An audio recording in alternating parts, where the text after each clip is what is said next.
کچھ حاصل کر لیتے ہیں تجزیے بھی. ہمیں جوائن کیا ہے ہمارے نیوز پروگرام جس کو ہوسٹ کرتی ہیں آسما شرازی. فیصلہ آپ کا سے آپ انہیں دیکھتے ہیں, سینئر صحافی ہیں, اور ہمارے ساتھ موجود ہیں اسلام آباد کے بیورو چیف طارق چودھری بھی. سب سے پہلے آسما آپ کی جانب آ جاتے ہیں. ہم نے دیکھا کہ بڑی زوردار قسم کی کیمپیننگ کی گئی, پھر بات چل رہی تھی شروع میں کہ کچھ معاملہ ہے 10 حلقوں کا 10 سیٹوں کا, دوسری جانب ہم دیکھ رہے تھے کہ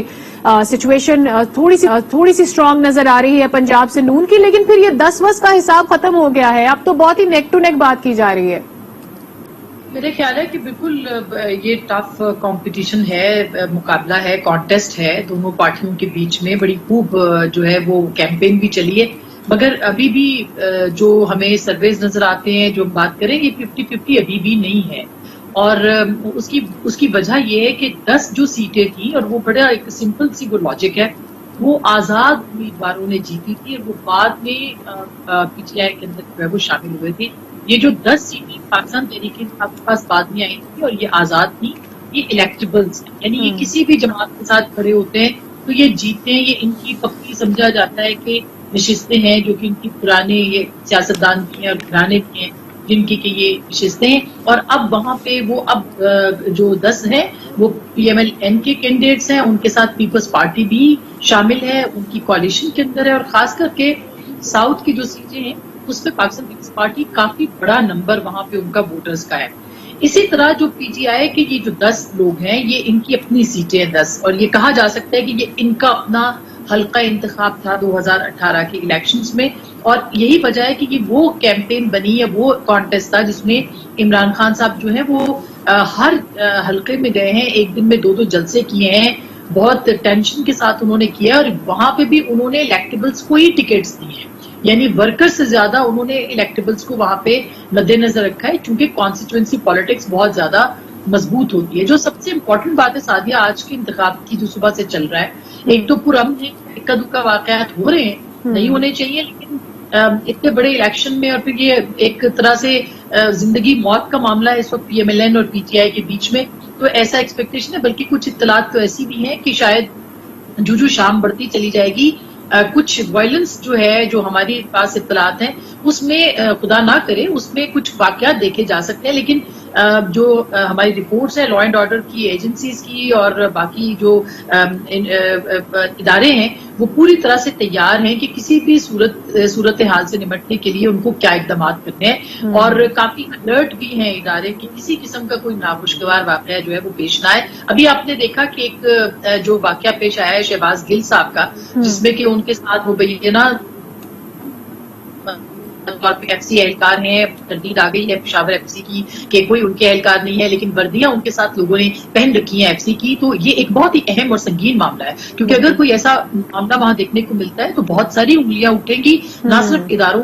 بھی بلکہ جو لا اینڈ آرڈر سچویشن ہے اس کو بھی خراب کرنے کے اندر, اور پھر یہ انفلوئنس بڑھانے کی کوشش ہے جو کہ کی گئی ہے اس مخصوص علاقے اور اس مخصوص کانسٹیٹوئنسی کے اندر. تو میرا خیال ہے کہ بہت ساری ایسی چیزیں ہیں جو کہ سامنے دیکھنے کو ملتی ہیں. پی ایم ایل این کو بھی یہ الیکشن جیتنا ہے, ان کے اب تو چونکہ کل 2 ان کے استعفے آ گئے ہیں تو تقریباً 10 سے 12, پہلے 10 کہی جا رہی تھی, اب 12 سے اوپر ہی پی ایم ایل این کو اپنی نشستیں جیتنی ہے, اس کے بعد ہی وہ وزیر اعلیٰ بنا پائیں گے اپنا حمزہ شہباز صاحب کو. اور پی ٹی آئی کو بھی 13 نشستیں چاہیے, یعنی ایسا نہیں ہے کہ پی ٹی آئی کو وزارت اعلیٰ کے لیے جو ہے وہ کوئی 5 سے 6 یا 7 سے 8 چاہیے, ان کو بھی جو ہے وہ 13 نشستیں چاہیے اس لیٹسٹ سچویشن کے بعد, جس میں کہ اب استعفے پی ایم ایل این کے 2-3 آ چکے ہیں, ایک کی تردید آ گئی ہے, سامنے ہو گئی ہے, لیکن 2 تو کنفرم ہو گئے ہیں, جلیل شرق پوری کا بھی جن کے بھی آڈیو لیک کا معاملہ بھی چل رہا ہے. تو میرے خیال ہے کہ یہ ایک بہت اہم سچویشن ہوگی, یہ الیکشن بہت اہم ہے, اس میں کوئی دو رائے نہیں. ٹھیک ہے طارق, جس طرح آسما نے کہا کہ یہ الیکشن بہت اہم ہے اور تشدد کے واقعات بڑھنے کی بھی اطلاعات موصول ہو رہی ہیں, لیکن کوشش کیا جائے گا کہ قانون نافذ کرنے والے اداروں کی طرف سے کہ نہ ہو اس طرح کے حالات. کس قدر مشکل ہوگا اگر الیکشن کا یہ فیصلہ جو ہے وہ پی ٹی آئی یا نون لیگ کے خلاف آتا ہے, کیونکہ اس سے پہلے بار بار یہ ریپیٹ کیا گیا ہے کہ دھاندلی کی جائے گی یا دھاندلی کا ایلیمنٹ جو ہے وہ پیش کیا جائے گا. تو کیسے دیکھتے ہیں آپ اس تمام صورتحال کو؟ دیکھیں, آج صبح سے ہم جو مشاہدہ کر رہے ہیں انتخابی پروسیس کا, اس میں سوائے 2-3 جگہ پہ جہاں ایک جگہ پی ٹی آئی کے جو کینڈیڈیٹس جو ان کے پولنگ ایجنٹ تھے وہ لیٹ پہنچے اور ان کے جو ترجمان تھے انہوں نے الزام لگایا کہ خواتین کو ہمارے پولنگ اسٹیشن ایجنٹس کو بیٹھنے نہیں دیا جا رہا. تو بعد میں پتا چلا کہ خواتین کے پولنگ اسٹیشنز میں وہ مرد پولنگ ایجنٹس کو بٹھانا چاہ رہے تھے جو کہ ان کے پولنگ ایجنٹ نہیں پہنچے تھے. اسی طرح جو ایک دو جگہ پہ لڑائی جھگڑے کے واقعات ہوئے ہیں, الیکشن کمیشن بڑا سوئفٹلی اس پہ ایکشن لے رہا ہے, اور اب تک کی جتنی ہم نے دیکھ رہے ہیں صبح سے جہاں کوئی اطلاع آتی ہے تو اس پہ جو الیکشن کمیشن کا دائرہ اختیار ہے اس کے مطابق وہ کارروائی بھی کر رہا ہے, نوٹسز بھی جاری ہو رہے ہیں, وارننگز بھی دی جا رہی ہیں, موقع پہ کارروائی بھی ہو رہی ہے. تو یہ تو سارے واقعات جو ہیں اتنے بڑے اسکیل پہ اگر 20 سیٹوں پہ اور 14 ضلعوں میں الیکشن ہو رہے ہوں تو وہاں اس طرح کا واقعات ہونا نہیں ہونا چاہیے, لیکن ظاہر ہے یہ ایک پروسیس کا حصہ ہے اور اس طرح کے واقعات ہوتے ہیں. اب دیکھنا یہ ہے کہ آگے آپ کہہ رہے ہیں کہ جھگڑا ہو سکتا ہے, میرا خیال اب 2 گھنٹے باقی ہیں. اب جو پولنگ 5 بجے بند ہو جائے گی تو پولنگ تک تو مجھے نہیں لگتا کہ کوئی بڑا اس طرح کا واقعہ ہو. ہاں جب گنتی کا پروسیس شروع ہوتا ہے اور کہیں بہت کلوز مارجن ہو گنتی کے دوران متحرک امیدواروں کے درمیان تو پھر اس طرح کے واقعات ہو جاتے ہیں. پھر چونکہ ساری کنسنٹریشن جو ریٹرننگ آفیسر ہے جہاں گنتی ہو رہی ہوتی ہے یا جہاں گنتی ہو کے کمپائل ہو کے رزلٹ پہنچ رہے ہوتے ہیں, جہاں حتمی نتیجہ اناؤنس ہونا ہوتا ہے, پھر ساری کنسنٹریشن ساری پارٹیوں کی, ایک امیدوار ہیں 2 ہیں 4 ہیں تو وہاں پر اکٹھی ہو جاتی ہے. وہاں خطرہ ہوتا ہے لا اینڈ آرڈر کا کہ کسی گرما گرم لمحے میں کوئی کارکن آپس میں دستوں گریبان ہو جائیں. تو اب اگلے مرحلے میں کنٹرول کرنے کی ضرورت ہے.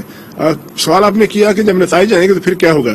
دیکھیں نتائج آئیں تو دونوں پارٹیز جو ہیں وہ بالکل واضح کر چکی ہیں بات. ابھی تھوڑی دیر پہلے ملک احمد صاحب نے انٹرویو کی, اپنا پریس کانفرنس کی, تو انہوں نے کہا کہ ہم جمہوری لوگ ہیں, جو نتائج آئیں گے ہم ان کو مانیں گے. یعنی اگر ان کی اکثریت بنتی ہے تو ظاہر ان کا حق بنتا ہے کہ پھر وہ حکومت بنائیں. اگر ان کی اکثریت نہیں بنتی اور وہ لوز کرتے نظر آتے ہیں تو پھر اگرچہ انہوں نے یہ کہا ہے کہ وہ اس کو مانیں گے, لیکن بہت سی تھیوریز اور بھی چل رہی ہیں. ایک تھیوری یہ بھی چل رہی ہے کہ پی ٹی آئی کے کچھ لوگ ہیں جو جس طرح سے 2 استعفے آئے, ایک فیصل نیازی صاحب کا اور شرک پوری صاحب کا. شرک پوری صاحب کے استعفے کے بارے میں آڈیو بھی آ گئی ہے تھوڑی دیر پہلے کہ وہ کس نے ان کو پیسے دیے اور کیا ہوا, اس کی ویریفیکیشن بھی ہو جائے گی.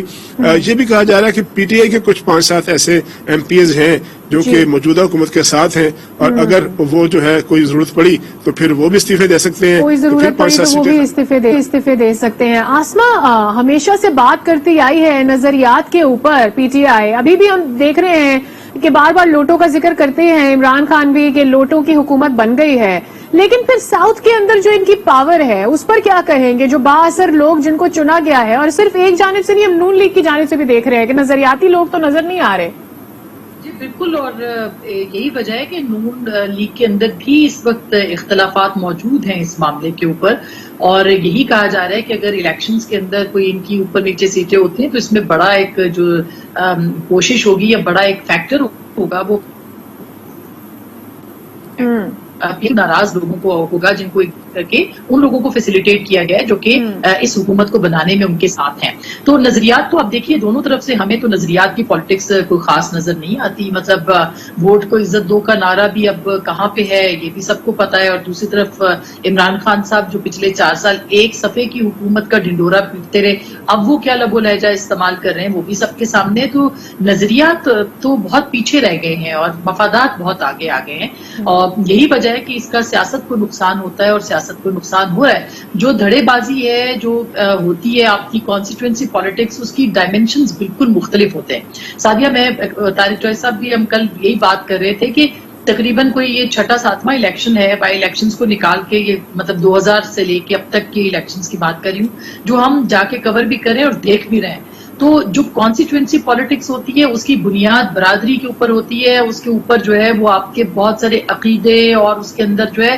بہت سارے اور فیکٹرز انوالو ہو جاتے ہیں جو کہ الیکشنز کو لیڈ کرتے ہیں. اور پھر تنظیمی بنیاد کے اوپر آپ کی جو جماعتیں ہیں وہ کس طرح سے اس کو مینیج کرتی ہیں, وہ الیکشن لڑنا کیسے جانتی ہیں, یہ پوری ایک سائنس ہے جس کو کہ پاکستان کی سیاسی جماعتیں جو ہیں اس کو آگے لے کے چلتی ہیں. اور آپ نے دیکھا ہوگا اس سائنس کے حساب سے اگر دیکھا جائے تو پاکستان تحریک انصاف گو کے 26 سال یا 22 سال خان صاحب کی جدوجہد ہے, لیکن جو تنظیمی بنیادوں کے اوپر ان کی جو ایک طرح سے کوششیں ہیں یا جو ان کی ایک امپریشن ہے ان کا,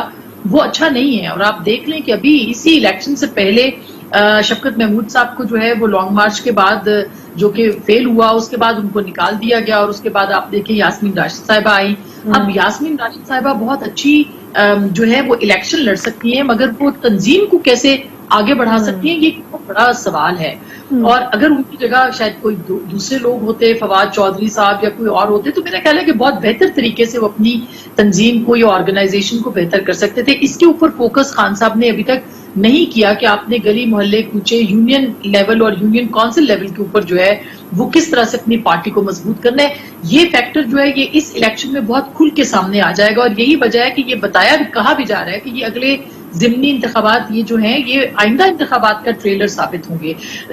پی ایم ایل این ظاہر ہے کہ ایک پرانی جماعت ہے، اس کے پاس کینڈیڈیٹس بھی ہیں، اس کے پاس لوگ بھی ہیں، ان کے پاس جو ہے پورا ایک ان کے ایسے لوگ بھی ہیں جو کہ جانتے ہیں کانسٹیچوئنسی پالیٹکس کی سائنس کو. تو اس کا ایک فائدہ ہوتا ہے. یہ جو نظریہ، یہ بیانیہ، یہ جو نعرے ہیں، یہ جو وعدے ہیں، یہ ٹیلی ویژن سوشل میڈیا کی حد تک تو بہت اچھے ہیں، ان کا انفلوئنس بھی ہوتا ہے، سوئنگ ووٹ کو بھی یہ تھوڑا سا انفلوئنس کرتے ہیں. لیکن جو اصل مسئلہ ہوتا ہے وہ وہاں کی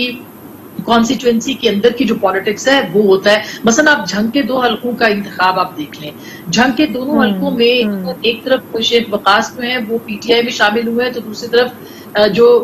فیصل صالح ہیں ان کا بہت انفلوئنس ہے اپنے حلقے کے اندر. پچھلے الیکشن میں وہ صرف 500 ووٹوں سے ہارے تھے. وہ الیکشن کمیشن کے پاس بھی گئے تھے ری کاؤنٹنگ کے لیے، اور باقی اس پہ انہوں نے الزام بھی لگایا تھا دھاندلی کا. لیکن آپ یہ دیکھیے کہ ان کا بھی ایک بہت بڑا ووٹ بینک ہے. وہ پاکستان مسلم لیگ نواز کے کینڈیڈیٹ کو جو کہ پاکستان پیپلز پارٹی سپورٹ کر رہی ہے وہ ان کو سپورٹ کرے. تو اب یہ جو چیز ہے یہ بہت میٹر، اور وہ حلقہ جو ہے دونوں طرف سے